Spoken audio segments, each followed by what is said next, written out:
Bonjour à tous, bienvenue pour cette matinale. Ce matin, j'aborderai les méfaits de la langue.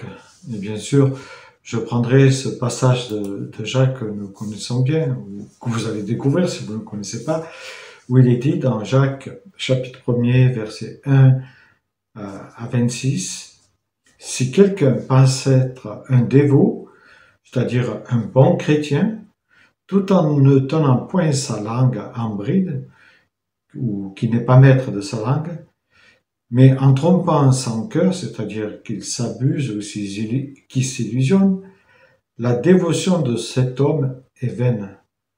Autrement dit, la pratique de la religion de cet homme ne vaut rien, ne sert à rien. Elle est sans valeur aux yeux de Dieu. Nous savons tous que la langue est un petit membre, mais ce petit membre est capable du meilleur, comme on le sait, et du pire aussi. Avec notre langue, on peut dire du bien, c'est-à-dire bénir, et quand on bénit, on sert Dieu, mais malheureusement, on peut aussi dire du mal, c'est-à-dire maudire, et là, on est en train de servir l'adversaire, c'est-à-dire le diable.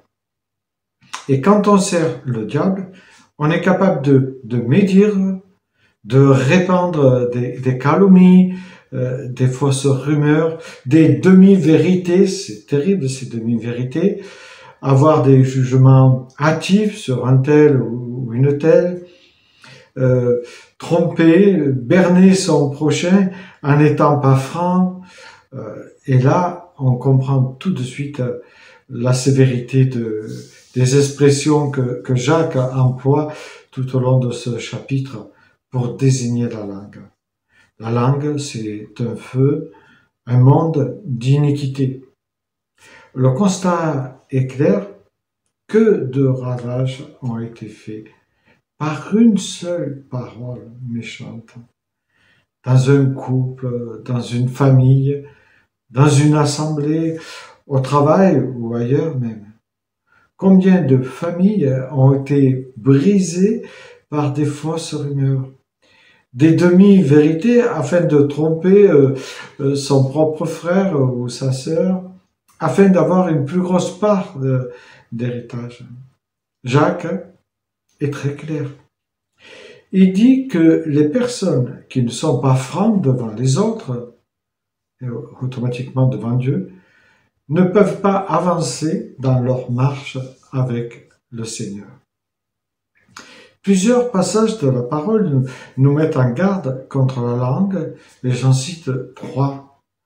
Le premier, c'est le psaume 140 au verset 11, où il est dit « Les gens ou l'homme dont la langue est fausse ne s'affermit pas sur la terre. » Un autre passage tiré de Proverbe 15, verset 2, où il est dit « La langue des sages rend la science aimable, et la bouche des insensés répand la folie. » Autrement dit, elle met le feu. Un dernier passage d'un autre proverbe au chapitre 12, verset 18, où il est dit « Tel qu'il parle légèrement blesse comme un glaive, mais la langue des sages apporte la guérison. »